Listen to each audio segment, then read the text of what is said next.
Hello everybody, welcome to another Photoshop edit.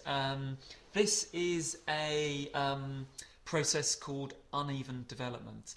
It derives from the darkroom where rather than putting the piece of exposed darkroom paper into the developer tray, you could actually hold it above and with a brush or a bit of cotton wool you could dip them into the developer and you could paint just in the areas of the print that you wanted the development process to take place. So in this image you've got here, the developer is basically only in the middle of the image, and around the outside you've got that sort of faded sort of white area, which is the sort of unprocessed area. So yeah. In the latter stages of this workshop, you can also turn it sepia, and you can also add a texture to it like this one here. It's up to you which effect you want to choose. Just experiment with lots of textures, lots of portraits, lots of images, and just see what you get. Okay, without further ado, I'm going to open up my image. This is the image that we're going to work with today. Obviously, you've got to make this black and white. So if not black and white so far, go to the half black, half white circle and choose black and white. Okay, just going to get rid of these adjustment properties. Okay, next up, what we want to do is make this image look like a traditional black and white darkroom print. So we're going to go to the half black, half white circle, and we're going to do a levels adjustment layer, and I'm just going to bring up this bottom left hand slider. Okay, so the blacks end up with a little bit of grey in them. Okay, so yep, that'll do. Okay, next I'm going to do the bleaching effect, the bleached out effect around the edges. Again, we're going to go to the half black, half white circle. We're going to go to levels, and we're going to get on the black lower slider, and we're going to bring this all the way up, well, nearly all the way up. We still want a bit of grey in there, so I'm just going to bring it up to about 3/4 of the way. That's good.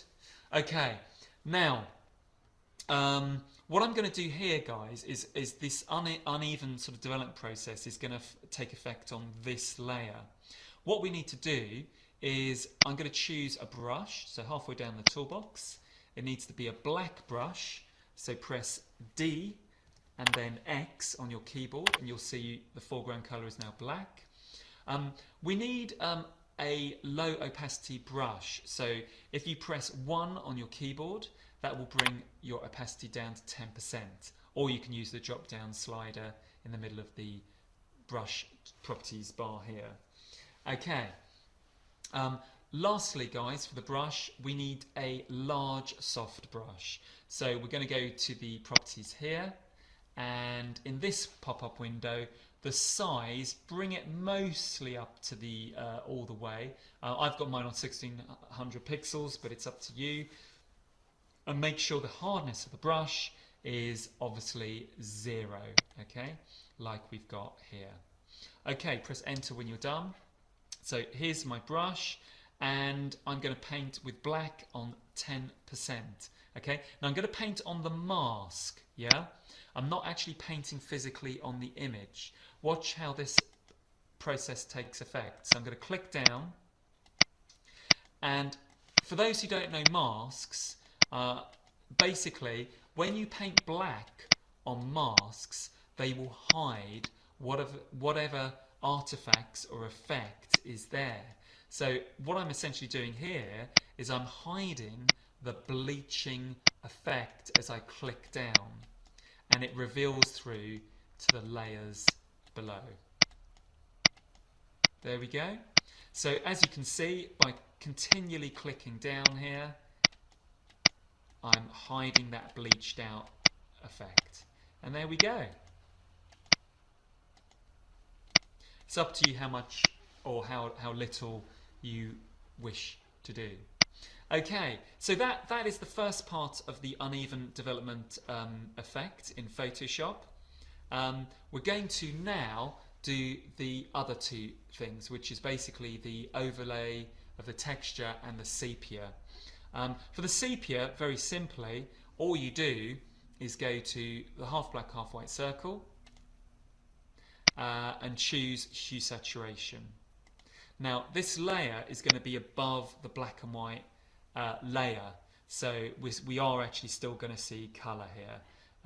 If it was below, obviously we wouldn't get any effect here. So I'm going to click on Colorize, and when I click on Colorize, this is one way in which you can sort of tone an image. I'm going to get on the hue slider, and I'm going to go to sort of tone it up, sort of yellowy, browny kind of colour. So there we go. I'm going to bring the saturation down a little bit. There we go. And yeah, that should be fine. Okay. Now, next is the texture. So I'm going to choose the Move tool, top in the toolbox, and now texture-wise, photograph anything that looks texture-like. You know, it could be gravel, it could be a rough surface. You'll be surprised to see what will work when you do this. Obviously, turn it to black and white, and then you can obviously pull it over like I'm about to do. So this is my texture here. I search for like old antique book covers on Google. Make sure it's a high-res texture. Don't pull anything that is low-res. Okay, high-res, I mean, you know, at least 3,000 pixels on a side if you want to print this out at A4. Okay, so I'm going to hold down in the middle of my texture image. I'm going to drag it while still holding down. I'm going to hover over my tab of my image, and I'm going to drop it in like so. There we go. And I'm going to resize it to the area of my canvas. If these handles aren't on here already, click on Show Transform Controls up in the Move Properties bar. And I'm going to just click down on this handle here and resize that so it's the texture, so it's the same size as the canvas. Once you're done, press Enter. And then what you're going to do is use blending modes.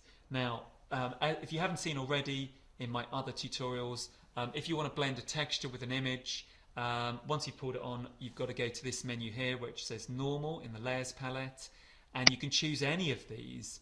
I'm going to go to Darken for the moment.